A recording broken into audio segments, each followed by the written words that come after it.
Welcome to KR Films Entertainment Channel. Today I am going to explain a 2020 Indian drama film Shakuntala Devi. Shakuntala Devi began in 1934 in Bangalore, India, where a 5-year-old girl named Shakuntala Devi lives. She seemed engrossed in playing like a child of her age, with her cousin accompanying her while doing his school math homework.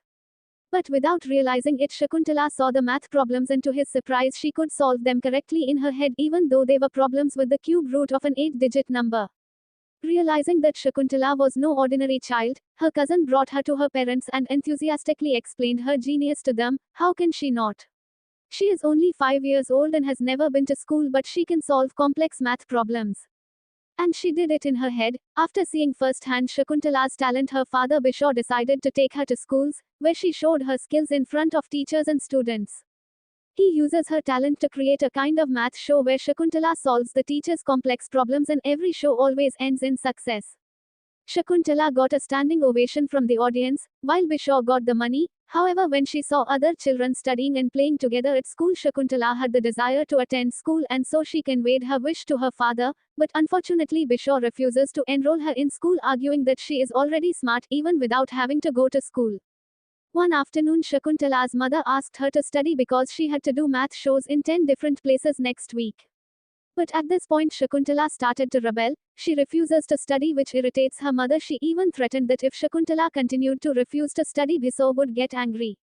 But Shakuntala still refused and instead said that she should be the father in their house because after all, she was the one who made a living, not Bishaw.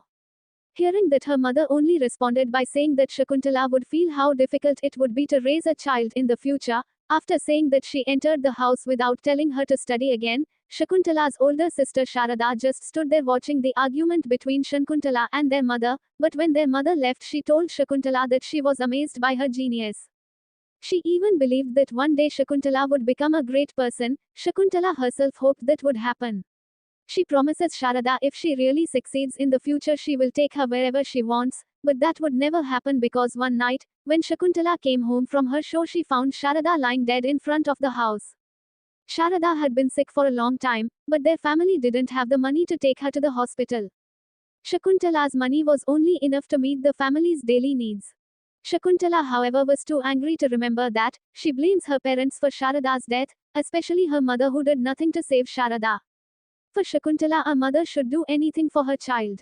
Disappointed, Shakuntala refused to talk to her mother again. She hated her so much that she swore to Sharada that she would not become a woman like their mother in the future. In 1954, when Shakuntala was 25 years old, Bishaw was still unemployed and only relied on the income Shakuntala earned from doing math shows. But the older she gets, the better she gets at doing her shows. Shakuntala has a boyfriend, Dheeraj, who never wants to propose to her. He always made various excuses to delay proposing to her, and she never questioned his excuse. One night, Shakuntala finds Dheeraj's wedding invitation to another woman. It turns out he already has a future wife and has only pretended to love Shakuntala all this time. Of course, she was furious when she found that out, so she shot him with an air gun. Therefore, to forget about Dheeraj, Shakuntala went to London at the age of 26, where she later lived in a guest house. There she still offered to do math shows to some important people because she needed money to pay rent and daily necessities, but unfortunately she has difficulty finding people who want to use her services. One day Shakuntala finally found the right place to do her show, namely the Royal Mathematical Society in London. And so she solved complex problems in front of the intellectuals at the venue. And what impressed them even more, she did it in such a short time. One of the people amazed by her was Javier, a mathematician from Spain. He even approached Shakuntala and asked her to get acquainted with him. After that, it didn't take long for the two to start a relationship. Long story short, Shakuntala's relationship with Javier had a positive impact. He helps her improve her English skills and gets shown in schools to officials in London, and wherever she did a math show, she always did it successfully. She can earn a lot of money from her shows, making her landlady proud of her. But then the smile on Shakuntala's face disappeared after she got a letter from her parents asking her to send them money for their living expenses in India. No doubt just reading the letter made her angry. She felt her parents treated her like a bank and had always been that way since the beginning. They didn't even ask how she was in the letter, and all they care about is money. Still, she replied to their letter and promised to send them monthly money. One day Shakuntala is invited to appear on a television show where she will compete with the fastest computer to solve math problems. She could solve the problems easily at first until at some point she got a question that she thought contained an error in the last 3 digits. But the host ignored her protest, making her unable to solve the problem until time ran out. He even said someone from the land of elephants and snakes couldn't be the next Einstein, and he still refused when Shakuntala tried to revise the problematic question, much to her embarrassment. The event was broadcast live throughout the country. After all, the next day Javier came to see Shakuntala with good news. The experts had manually calculated yesterday's math problem and they found that she was right, the computer had made a mistake. Thanks to that, Shakuntala is now dubbed a human computer. Since then, Shakuntala has been increasingly passionate about doing math shows. She was invited to perform in other countries, making her more famous and increasing her wealth. But as a consequence, Javier feels inferior in the face of Shakuntala's success, so he broke up with her, arguing that he should return to Spain. In 1968 in Bombay, India, Shakuntala finally met a new man, Paritosh Banerjee, and they quickly fell in love. Thus, as they intended to get married, the two went to Shakuntala's hometown to seek her parents' blessing, but Shakuntala realized that she still hated them. Her hatred for them is even greater than her affection, resulting in her refusing to come out of the car and meet them with Paritosh. As a result, Paritosh ends up proposing to Shakuntala in the car. They later married without telling Shakuntala's parents, let alone inviting them. In 1970, Shakuntala and Paritosh were blessed with a baby girl named Anupama, or Anu for short. Now Shakuntala devotes her life to being both a mother and a wife, and she is happy with it. One day when Shakuntala was cleaning the house, she found a black album containing her memories of mathematics. She realized she missed the times when she did her shows, so she decided to tell Paritosh that she wanted to continue her career. Fortunately, he is an understanding husband. He allowed her to do whatever she wanted as long as it made her happy.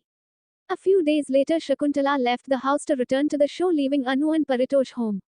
Shakuntala still has not lost her touch. She was able to impress many people with her talent and even got into the Guinness Book of Records. Between her shows, she always takes the time to call home to tell Paritosh all about her experiences. But one day Shakuntala gets worried after Paritosh tells her that Anu has started learning to talk. It was because the first word Anu said was father instead of mother. It made sense actually, since Anu was spending more time with Paritosh. But still, it made Shakuntala jealous, and more importantly, she was worried that she had not been a good mother to her daughter. She was afraid that Anu would forget her. For that reason, Shakuntala quickly returned home, asking Paritosh and Anu to accompany her to work and travel worldwide. But of course, Paritosh didn't want to because he had a job in India. Moreover, his pride would be at stake if he depended on his wife for money. Ultimately, they chose to divorce, and Shakuntala took Anu with her to travel around the world doing math shows, much to Paritosh's grief. In 1978, Anu was 8 years old and really missed her father. She could never see her father again because Shakuntala always brought her around the world. All she could do was write Paritosh letters and then ask her mother to send them.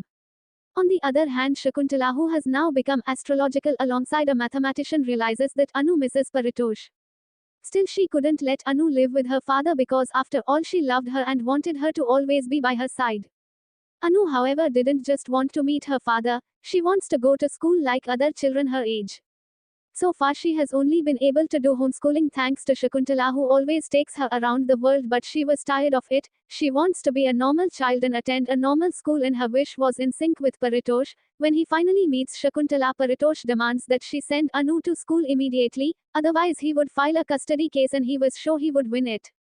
In 1986, a teenage Anu could finally attend a boarding school and made many friends there, but even so, Shakuntala never changed.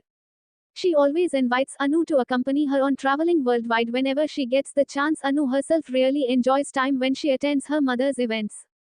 Even at one time when Shakuntala held a question and answer session about her book with a homosexual theme, Anu looked very bored. But her boredom soon turns to anger when her mother slanders Paritosh is gay. At this point, Anu had reached the limit of her patience. She lashed out at Shakuntala not only because her mother slandered her father but also because she built her career at the expense of Anu's childhood. Anu was tired of constantly moving from hotel to hotel because her mother wanted Anu to accompany her. She never felt she had a place worthy of home, just as she never felt she had a mother. So if Shakuntala had no intention of being a normal mother, Anu threatened that she would run away from her and live with her father. In response, Shakuntala tells her that Paritosh doesn't want Anu to live with him, but she promised to take some time off and live with her in London. In 1987, Shakuntala presented Anu with a house in the heart of London. Much to Anu's delight, she promised to spend time every week with Anu, and Anu can invite Paritosh to her new house whenever she wants. Shakuntala did not just give empty promises. She now spends more time with Anu, from cycling to cooking together, allowing her daughter to enjoy life more than ever. She even helped Anu to start her property business, but their relationship soured again in 1997. At that time, Anu, 27 years old, met Ajay Kumar, a businessman who would become her future husband, and sure enough, it didn't take long before they fell in love. When Ajay has proposed to Anu and the two families have agreed to set a wedding date, he gets into a dispute with Shakuntala. Shakuntala wants Ajay and Anu to stay in London after getting married so that it will be easier for Anu to accompany her whenever she travels the world. But of course, Ajay couldn't agree with Shakuntala's expectations. He has a life in Bengaluru, India, and he wants Anu to live there with him. Their debate ended without a resolution because they were both adamant. Ajay thinks Anu should come with him because he is her husband, while Shakuntala feels she has more right to decide Anu's life because she is the one who gave birth to her. Their bickering finally reached the ears of Anu, who was furious with her mother. She accuses Shakuntala of hindering her from living her own life. Even if Shakuntala was the woman who gave birth to her, she shouldn't feel she has the right to control Anu's life, especially now that Anu is an adult. Angry at Anu's words, Shakuntala almost slapped her daughter, making Anu even more disappointed in her. In the end, Anu decides to go and marry Ajay without Shakuntala's blessing. Not wanting Anu to leave her, Shakuntala finally took the last option. She threatened that she would shut down Anu's property business in London and freeze all the money in her savings, but instead of yielding to her threat, Anu threatened her back, saying that Shakuntala had separated her from her father. Now Anu would not let her mother separate her from her husband. If Shakuntala wants to destroy her business, so be it. She can start her business again from scratch in India. A few days later, Anu married Ajay and they bought a new home in India. But her hatred for Shakuntala is still alive. Anu even got angry when someone brought up Shakuntala in front of her. Not only that, but she also plans not to have children for fear of repeating Shakuntala's mistakes. But fate said otherwise. Anu ended up getting pregnant. Fortunately, over time she came to terms with it. She even realized that having children made her happy. All she had to do was try not to be a mother like Shakuntala. On the other hand, Shakuntala couldn't focus after her fight with her daughter. Even on one occasion, she made a mistake in a live broadcast on television. It made her realize that she had to go to her parents' house and apologize to them. But unfortunately, when she got there, Shakuntala found that her parents had died and the house she lived in as a child was almost empty. Among the remaining items are news clippings about her success as a mathematician, indicating that her parents have followed her progress since her departure from home. Seeing that, Shakuntala cries, realizing that she had wronged her parents. Meanwhile, Anu has given birth to her child, Amrita, and she successfully runs her property business. One day, Anu meets her old school friends and their conversation somehow leads to the affection between mothers and children. The conversation seemed to remind her of Amrita, who she left at home. And so she rushed back to the house to accompany her daughter. Later that night, Anu has a serious conversation with Ajay about Shakuntala. She claims that she has forgiven her mother and even regrets that she has been ignoring her calls for the past few years. She plans to call Shakuntala soon, intending to tell her about Amrita, but her intention to reconcile with Shakuntala instantly vanishes after Ajay informs her that Shakuntala has sold all of Anu's property business. As if that wasn't enough, she didn't give Anu a single % of the profit sharing. Instead, she passed the payment of the capital gains tax on to Anu, which will automatically put Anu's family in debt. Anu and Ajay would not be willing to let Shakuntala do this to them, so they decided to go to London and take legal action against Shakuntala. After all, Ajay was sure they would win their case, but to their surprise, when Anu and Ajay arrived in London, they found it all a trick of Shakuntala. She was forced to do all that because she wanted to meet Anu, who always refused to go to London to see her. She will even give Anu all the profits from selling her properties and won't mind if Anu wants to sue her. Shakuntala doesn't want Anu to be like her, who spent most of her life hating her parents. She wants Anu to really forgive her for all the wrong she did to her. Anu was in shock when she heard all that. She needed time to process everything, so she asked everyone in the room to leave her alone. While thinking alone, Anu found the black album she had always hated, but when she opened it, she found that the album only contained memorable photos of Anu and Shakuntala from their time traveling around the world. She then calls Ajay and enthusiastically tells him about the photos. But without her knowing, Shakuntala saw Anu's enthusiasm. At this moment, Anu finally forgave her mother and apologized to Shakuntala for ignoring her for the past few years. Finally, the mother and daughter embraced each other, enjoying their reunion after so many years apart. At the end of the film, Anu, Ajay, and Amrita are seen attending the show of Shakuntala, whose math skills have improved again after making peace with her daughter. She even got the title of the first human computer in the world, making Anu proud to have a mother like her. The moral that can be learned from this movie is our children don't really belong to us, they have their own life and they are the ones who can choose their life's path, not their parents. Thanks for watching.